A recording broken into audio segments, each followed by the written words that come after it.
Another solar project could be coming to Scottsbluff County in 2024. KNEB.TV News starts right now. From your trusted source for news in western Nebraska and eastern Wyoming, this is KNEB.TV News. Presented by Platte Valley Companies, premier provider of financial services. Hello, I'm Ryan Murphy. This is KNEB.TV News, powered by Platte Valley Companies.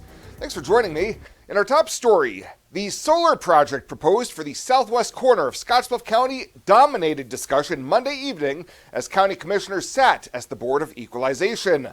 Comments included details on how nameplate taxes would be paid and distributed to various taxing districts, and how the process of approving or denying a conditional use permit should progress through both the Planning Commission and County Board. Given that the Sichula proposal would be the largest solar field in the state and the first commercial-scale project of its type in the county, Commissioner Charlie Knapper said he wanted outside legal counsel familiar with the subject to assist, to which Commissioner Mark Harris agreed. We're able to go in and review all this stuff Robert's provided, plus we're going to have some time to be thinking about whatever other conditional things that we think that we need to address. And I agree that this issue, we need to have some counsel involved with us. If there's ever one, this is a big project, and it can affect many different things, probably many things we're not even thinking about. Knapper said one condition he will want as part of the permit is how the company would pay for repairs to Stiegel Road when issues become apparent 2 or 3 years after construction is completed. The board also discussed the need for an escrow account to hold funds that could be used to pay for decommissioning costs. Well, the best year yet. That's how Wesco officials described the cooperative's fiscal 2023 finances during their annual meeting in Alliance last week. For fiscal 2023, the cooperative had $187 million in sales, with a net savings of $11.8 million, leaving a very strong balance sheet of $25 million in working capital and $80 million in total equity. President and CEO David Briggs told those in attendance that the cooperative saw strength in a number of areas. Our propane sales are up 14%, which helps indicate what kind of winter we had. So that good if we sell propane like we do. Also, we had a wet summer, much different than most Nebraska. Most Nebraska actually was pretty dry. We're usually the dry ones out here. We get about 15 inches of moisture a year. This year, I think we had over 20 or 25. We had quite a bit more moisture, and we also had some severe storms, which actually hurt our take of great northern beans, overall beans in general, great northern beans. But overall, though, our crop yields were pretty good. I think our corn yields are quite good. The beet crop is much better than the prior year, and I think our potato yields are also pretty good. As a result of the banner year, the Wesco board approved $3 million in cash back to members and allocated another $3 million to members' equity accounts. After completion of a new tire store replacing one that burned down in Alliance, the cooperative has new construction underway to replace the dry plant in Alliance that will be used as a larger one than they have in Gering. We'll have more news right after this. This isn't just a beautiful hospital. It's the home to exceptional patient care. This is where specialty clinics meet your needs. This is where a friendly smile, a warm hand, and an empathetic ear exist to care for you. This is us. Box Butte General Hospital. Great things are happening here. The journey of a dream becoming reality.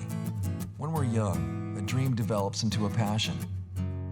That passion continues to manifest and grows as you do. It becomes all you want to do and all you want to be. It gives you direction. It drives you. Then your dream has become a reality. When that dream is ready to be reality, Platte Valley Bank will be with you every step of the way.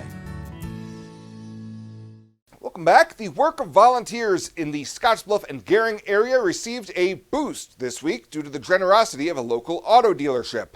The Scottsbluff County Volunteer Center on Thursday received a $5,000 check from Team Auto Center.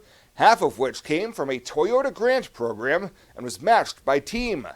Kent Holub said the dealership was proud to be part of the community and proud to be able to give back. And Shannon Halstead, executive director of the Volunteer Center, said the generous donation will be so beneficial to their programs. If you would be interested in being a volunteer for the Scottsbluff County Volunteer Center or interested in any of their programs, please call the offices at 632-3736.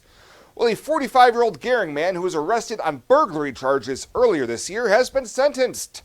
Lenny Fenner was arrested in June after reportedly breaking into a home on 7th Avenue and stealing a backpack.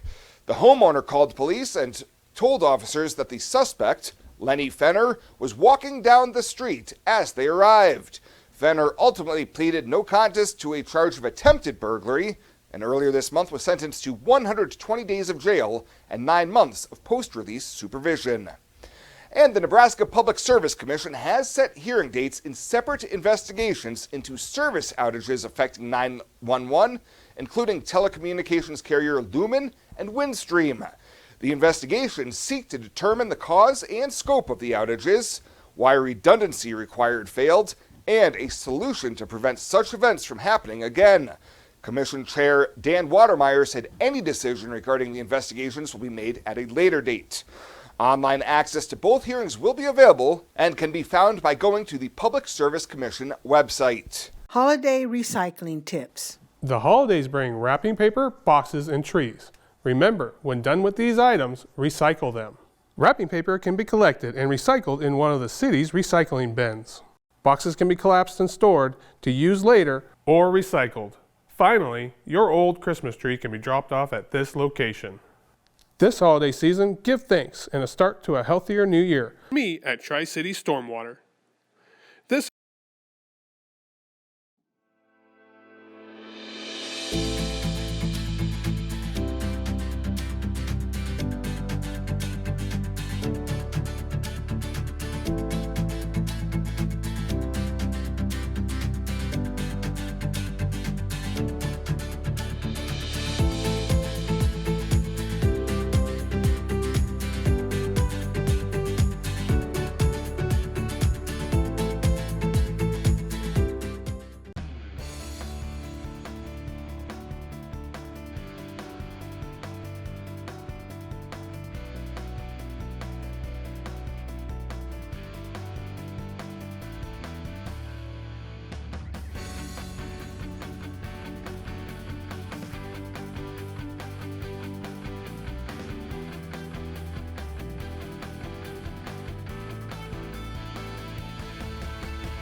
For this week's featured pet of the week, we meet Ribbon, a 6-year-old domestic longhair that's been at the Humane Society for a couple weeks now. This cute girl is one of the older cats available at the Humane Society, and all she wants for Christmas is a great loving home. Her adoption cost is just $50, and that includes her spay, microchipping, and all vaccinations. Plus, whoever adopts Ribbon will also receive a $25 Murdoch's gift card to start spoiling her right away.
let's take a look at your midweek community calendar, brought to you by Riverstone Bank.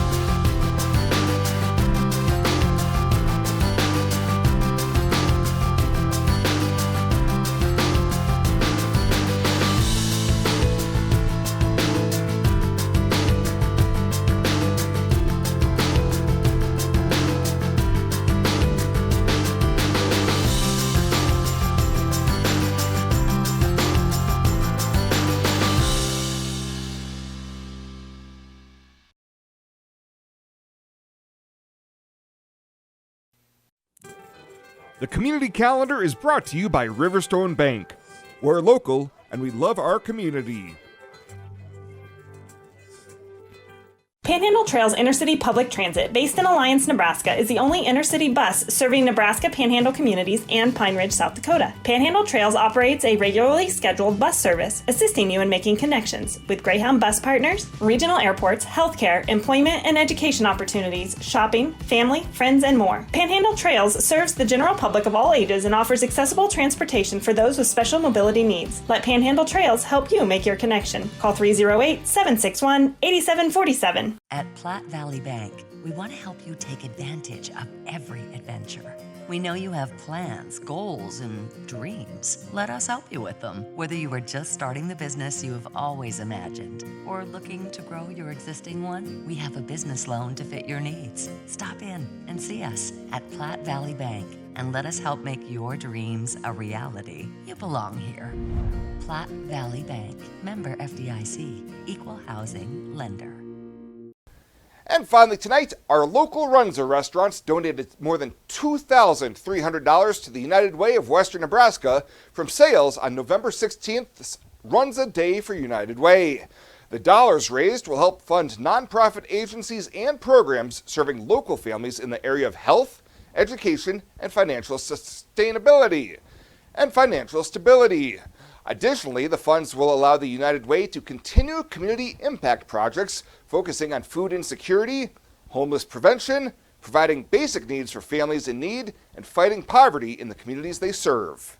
Well, that does it for us this time. Thank you so much for tuning in. Stay safe out there. We'll see you here next time.